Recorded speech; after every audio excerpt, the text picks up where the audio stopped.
Hello, everyone out there. My name is David Majashon. I am an apostle of Jesus Christ by the grace of God. And tonight we'll be continuing the series of teaching and enlightenment I've been bringing to young believers who hope to get married, who hope to start a family, and so that we will not be corrupted by the issues of traditions and the worldly system that is happening within the church system today. I've set some truth down, and tonight actually I want to look at 8 proving tests. I call them the 8 proving tests in courtship. The 8 proving tests in courtship before you proceed into marriage. If we are so careful, if we take a good care of our courtship, of our Christian relationship, we're going to have less heartache and problem in our marriage. Unfortunately, we don't have a lot of good mentors and coaches and teachers and godly people to be able to help the younger people to prove. Because one thing is that a lot of people have a problem that, hey, we saw a vision, we saw this, God told us, God told me, and yet some people confirm that is one of the worst marriages that I've ever, gotten into.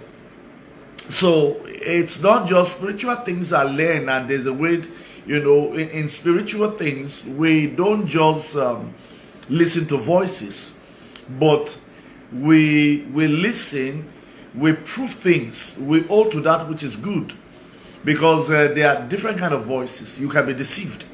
One thing that you have to learn in the realm of the spirit is deception. In the realm of the spirit, you don't only just have the Holy Spirit, you don't have just angels, you don't have the Word of God, you have demons, you have Satan, and you have a lot of other things that there, and you even have your own human spirit that can deceive you if it's not well nurtured and trained in the things of God. So spirituality is something we have to learn. If you're going to navigate very well, you need to learn to test and prove and hold, and you have to be fully persuaded. And so I see Brother Paul said, look, concerning spiritual realities, I don't want you to be without information. Unfortunately, the church of Jesus today seems to be very, very, very, very ignorant about truth on spiritual issues. We're unaware because the modern day pastors we have are so carnal, and they a lot of arrogance and pride and fleshy things are inside. So eternal life, like I keep on telling people, is all about spiritual life, and this thing I learned, and they're spiritually learned, they're spiritually discerned. And you cannot actually learn spirituality if you are not properly born again, because there are so many people today that they are not properly born again, and we have all manner of born again today. But when you truly have people that is born of the Spirit, that is born of the water, then you can say that yes, we've got a candidate for God and for God's work. And so I've said quite a lot of things, and this evening I have a topic here: 8 proving tests in courtship. I told you that basically courtship is not a place for kissing, romance, testing the brother, testing the sister, having sex, fingering each other. It's not a place for dates, going on a dates. Well, at the end of the day, you end up in a brother's house to, he will test, he would have to sleep with you and test your sexual prowess.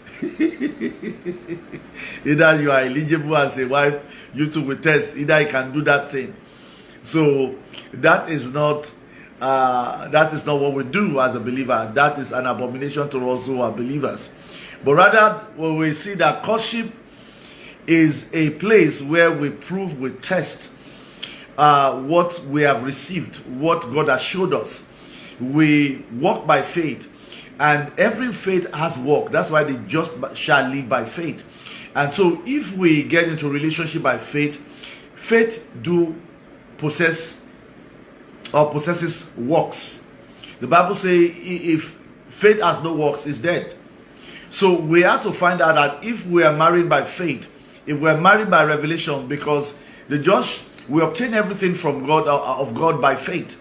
So if God brought two people together by faith, believe me, visions, dreams, and whatsoever that brings you together, God speaking to you, they are all the elements of faith. They are eye openers. They open your faith up. They open you to a place of persuasion. They open you to a place of strength, a place of trust in God. That you come to a place where you trust God is bringing me and this sister together, and God is bringing me and this brother together. But yet, we're not in haste, because every walk of faith, the Bible says it's with patience. Faith and patience work together. The Bible says, we should be followers of them who through faith and patience we inherit the promise. So you will use faith and patience to establish your marriage, to get into proper marriage. That's why we don't rush. Anybody rushing, there's a problem. You will get into trouble. The Bible says that believer does not make haste. So we take things step by step. We prove all things and we hold to that which is good. So courtship generally is a place where a believer is proving, testing what God has said to them. It's a time to see God together. It's a time for them to sow unto them self-righteousness. It's a time to reap in mercy.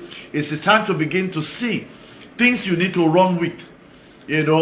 It's time to declare the vision and then start establishing the facts and the figures of the relationship, of the faith that God has given to you. So things must be established before you can run. So a lot of people, instead of establishing the truth of God's word about their relationship, they get involved in a lot of fleshy things that eventually destroy that relationship. And so be wise, don't get into that nonsense. In my previous broadcast, I did mention a lot of nonsense that a lot of people get into, especially sowing into the flesh. So tonight or today, I want to further tell you that, okay, now that you are engaged, there are about 8 important test criteria you need to look at. They are biblical. When you are in courtship, you need to prove and write them down. And this test, you must prove them. So you are not in courtship to be kissing. You are not in courtship for romance. You are in courtship to prove that what God has said to you concerning the brothers and sisters is true, is right. And until you prove them, you cannot advance. I can remember David when he was offered the weapon of, what do you call it, this Saul. And he told them, he said, look, Oga, he put them on. He said, well, they are too loose, they are too heavy on me. I have not proven this weapon. So he removed them. And he took, the catapult that he has proven, he has been whipped. He understood, he know how to use. And he took that one to battle and he won. So some certain things you need, because see, every marriage will have a day of trouble. They will have a problematic period. But the foundation of your marriage will tell how strong it is. So if you don't lay it well now, by the time there are storms, there is no marriage without a storm. But in the days of storms, those foundations will help you to navigate. In the days of darkness, then the light you have received now will keep on shining and will strengthen you. The light you've got will shine upon the darkness and the storms, and you will see yourself and your marriage scaling through. A lot of Christians married today don't scale through because they are badly laid when both of them came together. Where they ought to lay their foundation, they were sleeping. They were walking in the flesh. Where you will be. He says when man slept, then Satan begin to sow. Then if you allow, God can start a good relationship. I can bring two people together.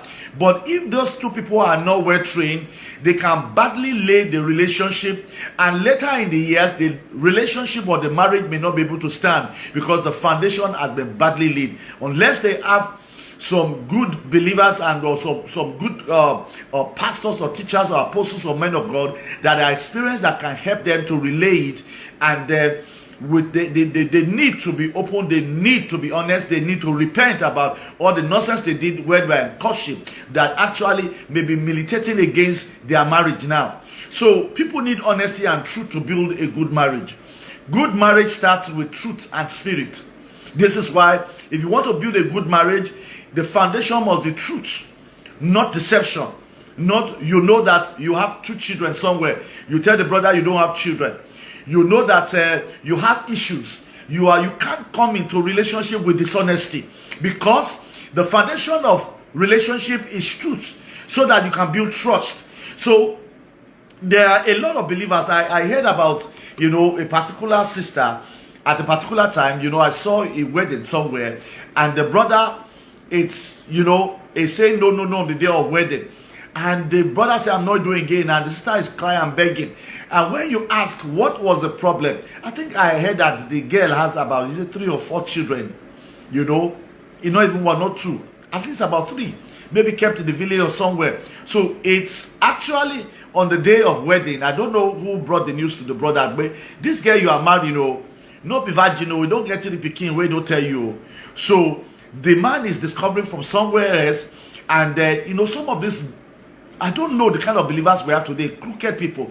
You felt you want to get the brother married, and then by the time the brother is not married to you, now tell her, I have something to say, I have 2 children before, I have 3 children. That is, I don't know what to say. That is a criminal issue.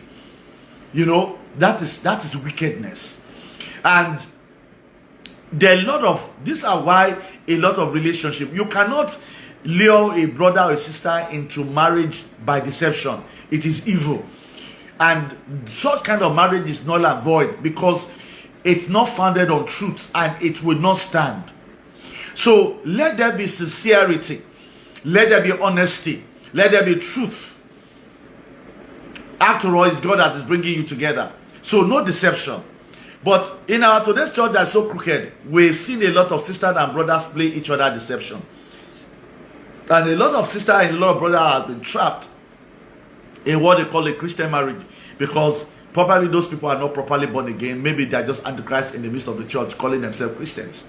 So we have this kind of trouble. So quickly tonight, I want to look at the 8 proven tests that your relationship must go through before you can say you want to proceed into marriage. If these things are not there, I will tell you, never proceed. See, when you start courtship, you proceed with caution. You open your eyes and you proceed with caution. So, and you start to prove everything and start to cross-check with God. Because once you say I do, you see, the truth is that there's nothing like divorce. Once you say I do, I don't care who is divorcing. Either it's a bishop or it's a pope. God hates divorce. In the beginning, it was not so. So God has no intent. It's never in God's diary, in God's idea. Divorce is not there. Because, you see, the marriage covenant is bounded by, is a covenant of lifetime. So, what breaks it is death. As long as a man is bound in a marriage covenant, is a lifetime thing. Unless one of them die, then the covenant gets dissolved, and then you are free to marry another. Now, there's no believer that want to divorce that you will not see. If you are an unbeliever, okay, you've divorced before you came to Christ, and you don't know, ignorance, that's fine. But once you become a child of God is not permitted. An unbeliever can divorce several times, that's not. But when they talk to Christ, when they become born again, they are regarded as new creature because they've just started. But if you have been born again, there's no way, and you have become a child of God, you can never divorce. In the kingdom, there's no divorce. If you want to divorce, you will render yourself into apostasy. You will destroy your own faith. You overthrow your Christian faith. It doesn't matter the pastors, the bishops that are doing it. No, God has his rules and it's there. You see, one thing you don't even understand about most people that divorce is this. Let me just give you this hint. Is that people will tell you that marriage is between two people who can forgive each other. Two guys who know how to forgive. Because even in marriage, we're going to offend each other. We're going to hurt each other. Knowingly or unknowingly. Because we are men and women with infirmities. My infirmities will likely hurt, offend my wife. At one time or the other, either knowingly or unknowingly, it will come to the surface. My wife will do similarly. Now, if I do not know how to forgive, and this is why there is no thing like, why you are complaining, God, I'm done, this woman is like this woman is this woman is that. What God will say is, go back, go and love your wife. Because when you understand what love is all about, the Bible says love covereth multitude of sins. All the things you are complaining about, if you love your wife, you will not complain. You know, so that's one thing about love. Love is kind. The reason why we love, you know, if you look at the issue of love, love has the capacity to bear one another's burden. Yes, that's what it said. It says, fulfill ye the law of Christ by bearing one another's burden, weaknesses. The reason why you want to divorce your wife is the very reason why God said you should marry your wife. You see, in the kingdom we do not marry because of strength. We marry because of weaknesses. That's what people don't know. Because love is assigned to your weakness, not to your strength. So, when you are marrying a sister or a brother, the whole issue is about loving, is about bearing and carrying their weaknesses. That weakness may be, before now, she has 2 daughters. She's this one. There are different kind of weaknesses and things that bring shame, things that are done wrong in sin. You know, or maybe some don't even know how to cook. There are a lot of issues. But the issue is that before we proceed to marriage, these weaknesses must be uncovered, must be disclosed. Because, you see, if the sister or the brother cannot bear it, then it is not for you. So, you see, this is the problem with the people of the world. Many people in the world, what they call love is a parasitic love. That is a love that is clinging to your strength. Oh, he has money. Oh, he's beautiful. Oh, he's a graduate. Oh, his father, you know, has a company. All those things, any love that comes to you because of your strength is no love. True love does not come to you because, see, Jesus Christ loved us. Not because of our strength, because of our weaknesses. He loved us while we were yet sinners. Christ died for the ungodly. So, when you love a sister, when you love a brother, it's not because of his strength or because of the sister, not because of the brother's strength or because of the sister's strength. It's basically because of the weakness of that. God sees you that this sister has a weakness, this brother has a weakness, you know, and that you have the capacity to bear the weakness, to help the brother to recover from that weakness, to help the sister to recover from that, you know. So this is what marriage is all about. It's about loving. It's about bearing one another's burden. It's about comforting one another. It's about you that are strong. You help your mate to recover. So most importantly, God bring people who are strong in one thing to somebody who's weak in something, so that at the end of the day, they can blend, they can be helpers to each other. So when somebody said, no, I'm done, I'm out of this marriage, she cannot cook, God will laugh. Say, that's the reason why I asked you to marry her. You can cook. Why don't you cool down? Love is patient. Love covereth multitude of sin.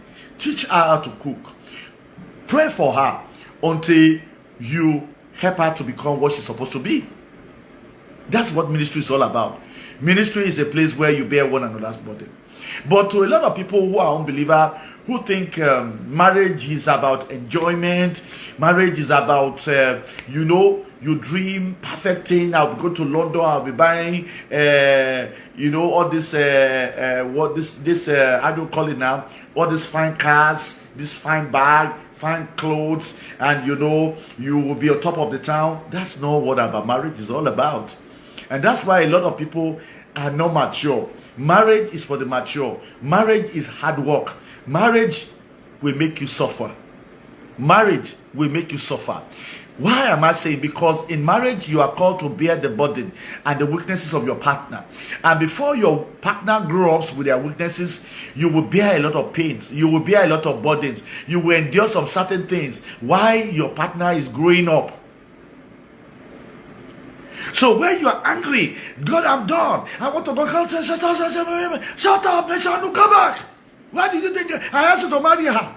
It's because of our weakness, not because of our strength.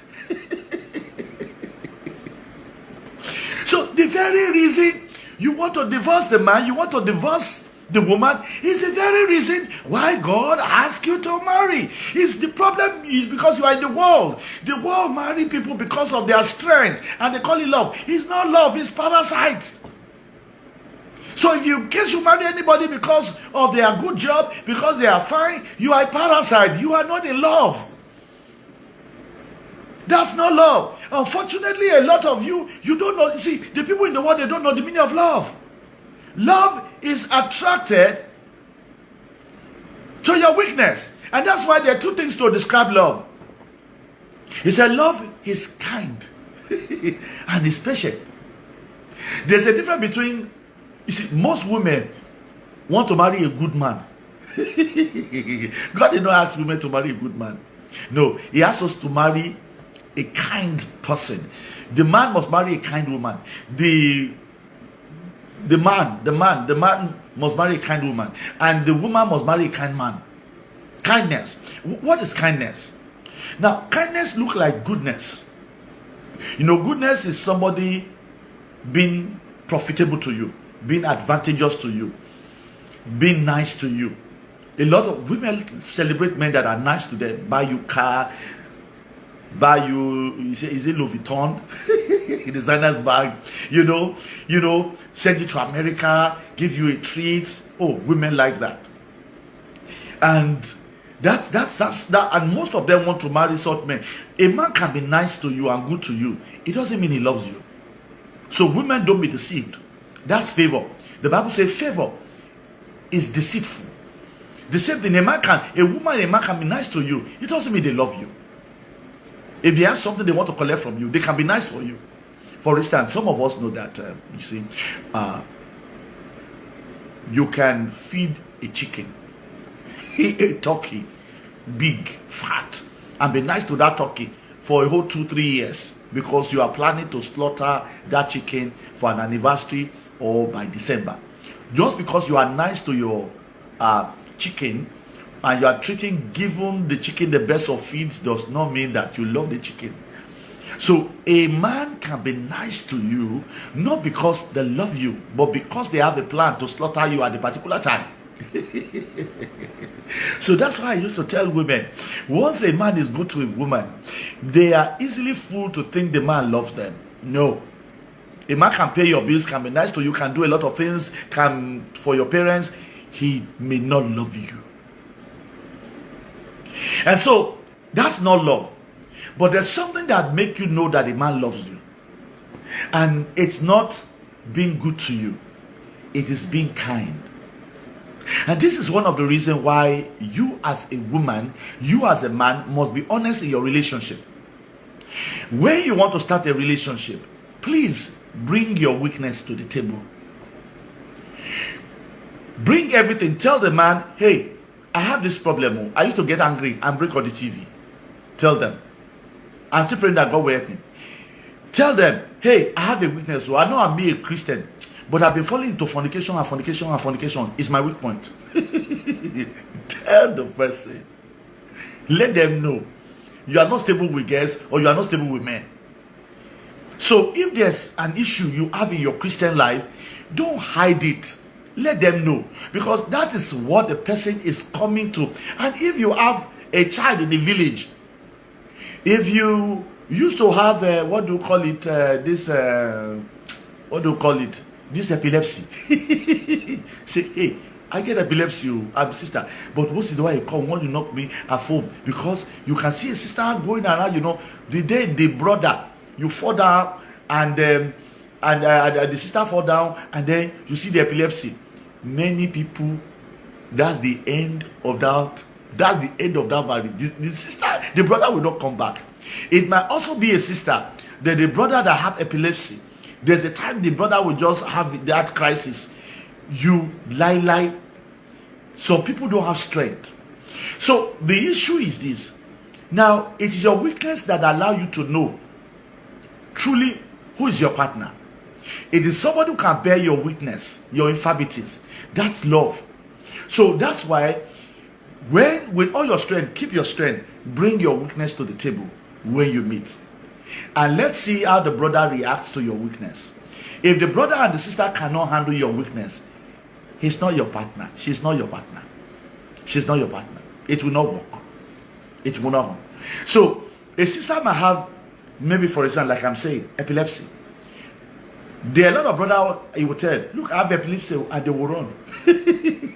But there will be one brother that he will tell. The brother will feel so bad and go back home and weep throughout the night and pray, why must this fine sister have this? And say, God, it be like say you go kill me or you heal the sister. The brother will come back and say, and so you have been going through this, we will cry for you. I said, look, I'm not threatening. I will marry you.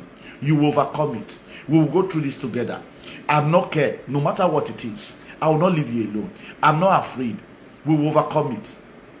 That is a partner. That's why, see, after many years of marriage, when you look at yourself, you will see that if you have with your God-given partner, you have a lot to be able to thank your partner. When I was this, you picked me from here. You have helped me. You will see positive things you have carried. And most partners like this, even though that man's or that woman started with epilepsy, before you see, after 12 years, 5 years into the marriage, in fact, the epilepsy will disappear. Because God gives you a partner to help you to overcome your infirmities. That's the proof. So, it is not your strength that makes you to know your partner. It is rather your infirmity. So, this is how we know. But today, the marriage in the world is all about celebration of strength. Everybody will hide their weaknesses. Until when you marry them and you now discover what you don't bargain for. And while that starts, because it's all about dishonesty. Everybody's packaging themselves. You see a sister who cannot cook will be proving that she can cook. A sister who cannot, who's dirty, will be forming. I was raised badly. I don't know how to cook. I don't know how to sweep. Let them know. Then those who really God has sent to you will not be threatened by your weakness, but will rather tell you, no problem. I will help you to become better. In years after marriage, you'll find that you learn and you'll be a better woman from that thing. So this is one thing about true marriage, about true love. So love, many of us, when Jesus loved us, we were bad people.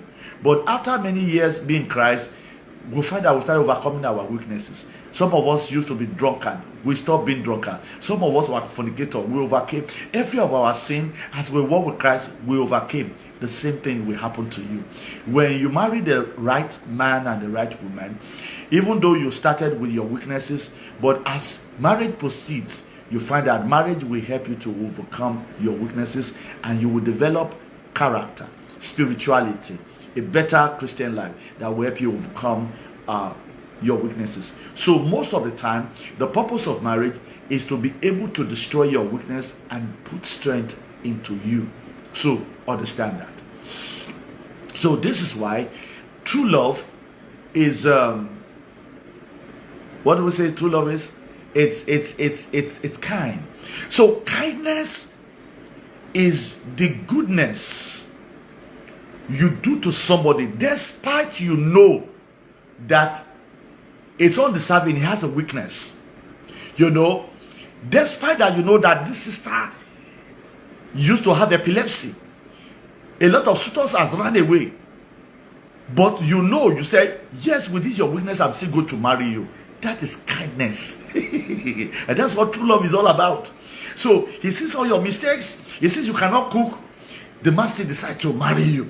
You know that you get bad mad, you can fight on the street. He sees everything, still marry you. That is what kindness is all about.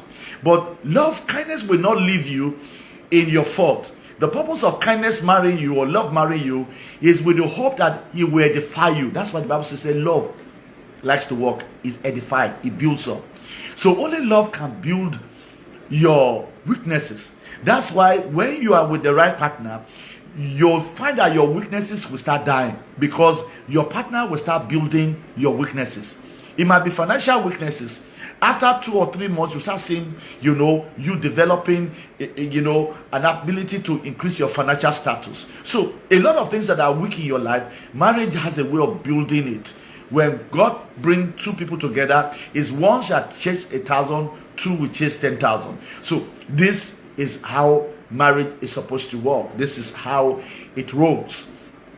So, like I said, 8 proving tests in courtship before proceeding into marriage. That's what we're actually looking at. 8 proving tests. So, now let's get into that. Now that I've been able to establish 1 or 2 things for you to see. Now, so in your relationship, in courtship, let's see one by one. I don't know how many of them we can treat today.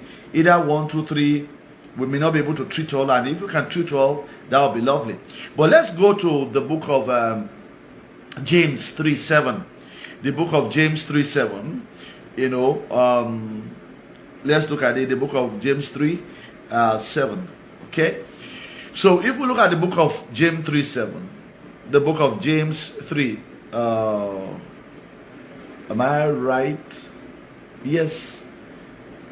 James. Say James 3. Okay. It look like from what I see here, yes, James. Come here, look like am I missing that? The James 3:7. Am I right? Or I'm calling something else. Am I calling something? Give me some time. Let me cross check. Let me cross check. Yep. Brethren, be not be many masters, and he asked the wisdom from that's I think is I'm saying is James 3:17. James 3 is this okay? Sorry, 17. Oh yeah, it's 17. So I was wondering. So it's actually James 3:17. It's James 3:17. James 3:17, not 7. James 3:17. He said, but the wisdom, marriage is the wisdom of God. It's anything that is of God. So wisdom is of God. Wisdom comes from God. So we're just looking for a particular principles to see, because I can look at the scripture, I can be able to see truth and principles there. So when the Bible says, but the wisdom that is from above, wisdom from above, wisdom is a gift. So marriage is a gift of God. Whosoever findeth the good thing, if whosoever findeth with wife findeth a good thing and obtain favor from God. So wisdom is like any other gift, just like a wife is a gift. Spouses are a gift from God. And so if they are from God, they will follow the same procedure, protocol, and principles of God, to know the things that are of God. So to say, but if there's any wife or any wife, anything, any wisdom, any wife, any gift that's from above, that is from God, the first thing you will see about that, the first test is a test of purity. Is first of all pure. Most of us, I'm sure, we don't understand purity. When you talk about purity, What does it mean for something to be pure? When you have water, you said it's pure, unpolluted. You know, Jesus Christ was saying something about purity in the during his time. He talked about the eyes being single. He said, if your eye be single, then great will be the light. Then they talk about if your eyes be evil, double. The Bible asks us that we have to be, you know, we need to be of men who have a single-mindedness. So the eyes have to be single. That's purity. Now I want to be able to allow you to see, you know, because you may want to bring it. It's very close to holiness, you know, purity. Now from purity is where you have this clean, unclean. You know, that way you have clean. When something is pure, it means it's clean. Then when you have things that are not pure, they are unclean. And one thing that the difference between something that is clean and unclean is this. You see, for everything that God made, there's a singleness of purpose. There's a reason. There's a motive. There's a motive behind. There's an intention. So it is from inside your intention we'll see the purity of a thing. Intention. So if we're going to talk that the things that is of God is first of all pure, it means it carries God's intention. It does not carry the intention of man. It carries God's purpose. When you are getting married, the reason for marriage is not because of your mother is giving you pressure to marry. It's not because you are afraid that sister Fumi will snatch brother Ruben from you. No. It's not because you want to compete. Everybody, all your friends are getting engaged. You too want to engage. So there's a need for us to sit down and look at our intention. So if the intention, if people marry with wrong intention, there's going to be a problem. It's more than, okay, I'm grown enough, I want to marry so that I can escape, or somebody can cook for me, or I'm just want to marry so that somebody can buy a car for me. Because a lot of people marry with bad intention.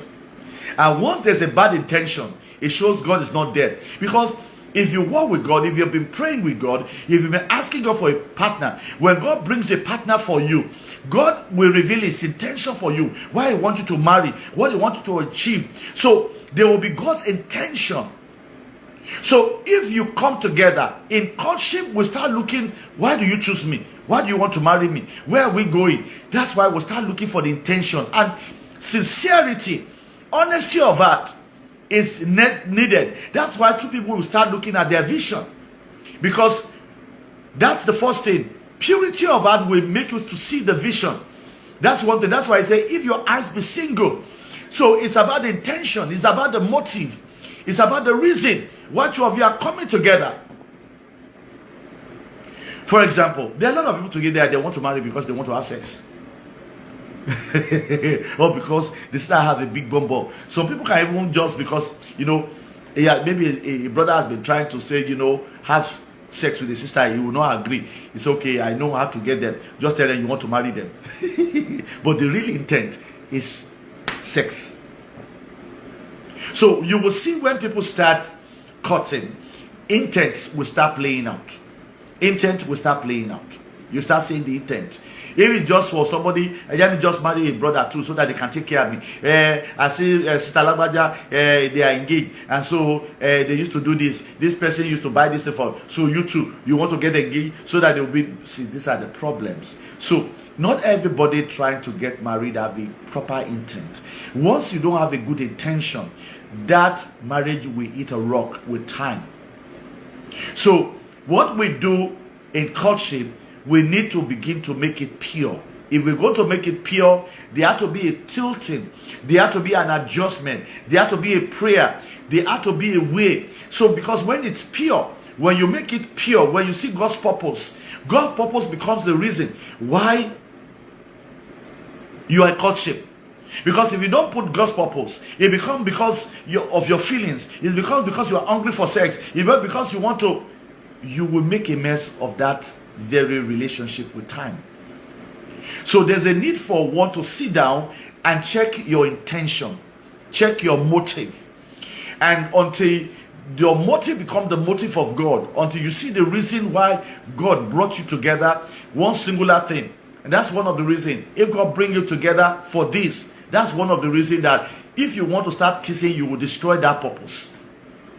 So and it's that purpose that will keep you in check, that will not allow you, two of you, to get into carnality. Because if you set the purity, the vision, the motivation, the reason behind God bring you together, if you set it, if two of you sit down and find it and set it, no matter how you interact, that thing will keep you focused. It is when we lose focus, we get into the flesh, we get into sin, and we mess up what God is bringing together. So the first issue about two people coming together is a test of purity. They must find the purity, the purpose, because without purity, there will be an abuse. You see, the opposite of clean is unclean. And the word uncleanness means abuse. Abuse. Unclean. Anytime something is unclean, means you pick something and you use it outside the purpose of God. Like most of the time, when you look at sex, many people, some preachers even tell you that masturbation is not a sin. My dear, it's a sin. You know why it's a sin? Because the purpose of sex is not for masturbation. Sex is a gift of God. It is put into marriage for you to edify, for you to minister, for you to serve your partner. We use it to serve each other. Masturbation is self-sex. Is selfishness. Is lack of self-denial. Is you trying to get gratification from it. And that's an abuse of yourself. So this is why the world can do it. The people in the world can do it. Don't can tell you it has this benefit. It's nonsense. Spiritually, you are exposing yourself to demon, to selfishness, to carnality, to abuse. So this is why you find out you don't need it. You don't need it. When you understand, when you sit down with purity, when you understand purity of God, when you understand the vision, when you understand the intent of God for sex, then once you use sex outside God's intention, it becomes unclean, it becomes